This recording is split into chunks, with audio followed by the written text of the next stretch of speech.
Screaming, increasing intensity, is all around me. These sounds of agony are relentless and getting closer. My attempt to escape is futile. I'm surrounded by a pitch black abyss. Before the bellowing could ascend by another octave, it ceases, though it is merely replaced with an equally blaring noise, my hollow alarm. It was only another nightmare. I stare at the ceiling for a brief minute, somewhat grateful that I'd finally gotten sleep after the burnout from yesterday, even if it was riddled with terror. My body creeps forward upward with success.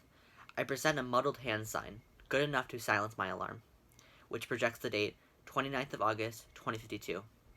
I follow my morning routine mechanically, quickly showering, getting dressed, gulping down stale cereal in less than the 30 minutes I allotted for these things.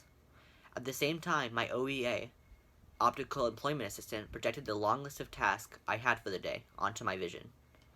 As I align my left eye with a retinous locked door to the outside world, I take out a bottle of Psychostabilizer, which is a small pill comprised of cortisol. The cylinder contains only one more dose, meaning it would have to last a full workday. I swallow it, immediately clearing my tense mind. The anxiety of overwhelming work, unpaid bills, even Kate's death, which had plagued me all night, evaporated. The teletube ride to work was brief. After 10 minutes of travel at 400 miles per hour, I arrived at the Paris telestation. As a child, I read stories about Paris, one that was lively and happy, with massive green gardens that thrived. Today, it's identical to the grim, polluted dejection of London. Dentler Infusions is as ordinarily monotone as ever, with the sound of metal being cut and malleted vibrating in my ears. As for myself, I am responsible for the maintenance of machinery. A month ago, it was a dual responsibility between Kate and I, but she passed away. As a result, my shift has been expanded to include hers. My workshop is distinctly less alive. My psychostabilizer suppresses the fond memories I had with Kate in the workplace. With a sigh, I prepare myself for an arduous 18 hours. While at my desk, a hovering disc floats into my office. It lowers itself slightly, and a humanoid face is materialized directly above the disc.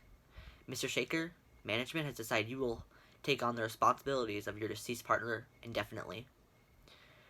Failure to fulfill these new duties will result in an immediate termination of employment. Standing there, loneliness enveloped me. The disc had long since left, off to badger another person, I presume. By the time I catch myself ruminating, 3 minutes have been shaved off my 6-minute lunch break. I'm content enough with binging on cold Nutrition biscuits. Gathering my tools, I head to an elevator opposite to the room. The task progresses slowly, inspecting bulky machines floor by floor. My time is spent welding alloys and reprogramming supercomputers, while suffering cuts and bruises along the way. The worst part is not the physical ailments, however, it's the noise. Geothermal pressurizers release a torrent of energy, and a high-pitched bellowing, akin to screaming. Nonetheless, most of my distress is usually numbed by the pill, not without struggle. An hour remains. I'm not going fast enough. With several more floors, as well as piles of paperwork to do, I can expect my pay to be docked this week. I refocus my attention on a particularly stubborn AI. My frustration is mounting, and like a wrecking ball, I am frantic. Thoughts of desperation, my overflowing workload, and overwhelms my mind. I find myself crying, hunched onto a wall. In my hysteria, I realize the psychostabler must have worn off, and just like that, a dam containing the exhaustion and strain manifest in my brain burst. Suddenly, my vision turns white. Red letters flash before my eyes. Warning, blood pressure rising. My OEA proves to be yet another trigger, causing me to jump up, riding a wave of adrenaline. At the moment, all I care about is escaping this place through fight or flight. Remembering the vast network of corridors and levitators I use every day, I relocate to a dark alley. In this quiet environment, I calm down. However, acute stress still lingers within me. I need to get home, I decide, making my way towards the activity at the end of the alley. Once there, I analyze the sight before me. Downtown Paris at its busiest. I carry on reluctantly.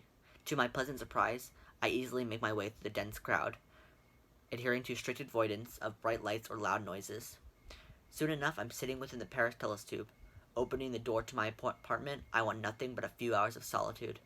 Standing in front of my mirror, I scoff at the words printed across my work issue jumper. Dentler Infusions, where perfectionism is the standard. I relish in the ease of taking off the clothing, but sorrow in the permanence of what's under it. I look up at the glass once again, hating what I see. My weight has increased dramatically since I started working. To further erode my self-esteem, my coarse hands cause friction upon my pale, dry skin. Tears are seeping down my face. A long session of sobbing follows. This is a cycle all too familiar to me. It's my fault. I am pathetic. I can't cope like everyone else can. My health, my happiness, depends on the whim of artificial cortisol. I refuse to let myself fall into a pit of depression. This lifestyle didn't prevent Kate's heart attack, and it won't prevent mine. Something has got to change. Distressing my life must begin with getting sleep. I lay down and try not to focus on the corrupting elements of my life, a stark contrast from my usual bedtime thoughts. I remain wide awake. I don't resist the reality of insomnia. After a while, my mind lands on the old gardens of Paris, full of life, flourishing majestically. I start to imagine myself in these gardens. Suddenly, I am floating. The feeling is magical, and so it continues to be until I'm interrupted by my alarm. My morning begins earlier, but not any more jaded. Actually, I feel well rested. I enjoy a longer time in the auto shower, and breakfast consisting of actual nutrition. The best change into my morning, however, was ignoring the newly delivered PS bottle on my way out. Although initially nervous about my decision, I knew it was the right thing to do. On the Paris teletube, I realized I had extra time before work starts. Fortunately, I know just how to spend it. I get off on a different stop than usual, but once I reached my destination, I had no regrets. I was in the last organic park in Paris not claimed by the industrial sector. Although outgrown and not maintained, it remained a wonderland in my eyes.